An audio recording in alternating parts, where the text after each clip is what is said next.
और जब विफल होऊंगा तो सारा का सारा फेलियर अपने ऊपर ले लूंगा। इस बात से प्रभावित आगे चल के इंदिरा गांधी भी हो गई और देखा क्या उन्होंने कि ये दोनों ने बहुत जबरदस्त काम किया। उन्होंने प्रोफेसर धवन को बोला मैं अब्दुल कलाम से मिलना चाहती हूं, इन्होंने अब्दुल कलाम को बोला आ जाओ भैया इंदिरा गांधी मिलना चाहती हैं। वो बोले भाई मेरे पास तो कपड़े नहीं, मैं चप्पल में फटी हुई घूम रहा हूं, मैं कैसे अब उनके आकर के मिलूंगा। तो उन्होंने कहा कि भाई कलाम तुम पहले से ही सफलता का सूट पहने हुए हो, कलाम तुमने पहले से ही सफलता का सूट पहना है, कपड़ों का सूट नहीं चाहिए।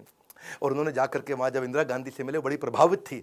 उन्होंने कहा कि अब तुम्हारे को डिफेंस में और काम करना पड़ेगा। इस समय चाइना भी, पाकिस्तानी भी, आजू बाजू सब लोग मिसाइल की तैयारियां कर रहे हैं, तुम मिसाइल बनाओ हमारे देश के लिए।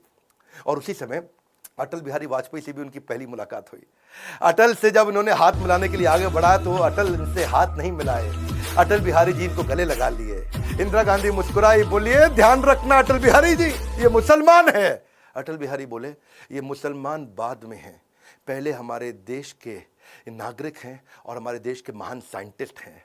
अब्दुल कलाम उनको देख के बहुत मुस्कुराए। सफलता पे सफलता मिल रही थी, उसका उन्हें इनाम भी मिल रहा था। 1981 में पद्म भूषण अवार्ड दिया, 82 में डीआरडीओ का डायरेक्टर बना दिया, डिफेंस की ऑर्गेनाइजेशन डीआरडीओ उसके मुख्य पद पे आ चुके थे। पर मन से वो खुश नहीं थे, मन से खुश नहीं थे, क्योंकि जानते थे कि चाइना और पाकिस्तान मिसाइल पे मिसाइल बना रहा है और उन्हें देश की सुरक्षा खतरे में नजर आ रही थी।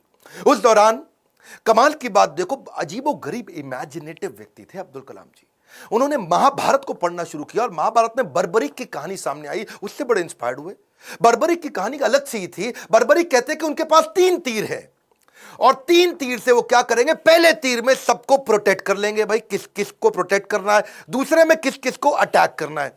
मेरी बात समझना, पहले 2 तीर में क्या करेंगे, किसको अटैक करना है उन सबको डिसाइड कर लेंगे, उसके बाजू में किस किस को, सबको थोड़ी पूरा का पूरा शहर उड़ा दें। भाई जिसको प्रोटेक्ट करना है उसको सिलेक्ट कर लिया, जिसको अटैक करना है उसको सिलेक्ट कर दिया, तीसरे तीर में गेम ओवर, खत्म कर दिया। तो उनके पास 3 तीर थे। वहां सोचे यार ये तीर किसको प्रोटेक्ट, किसको अटैक, कैसे जाना है, किधर किधर जाना है, बड़े गाइडेड तीर है।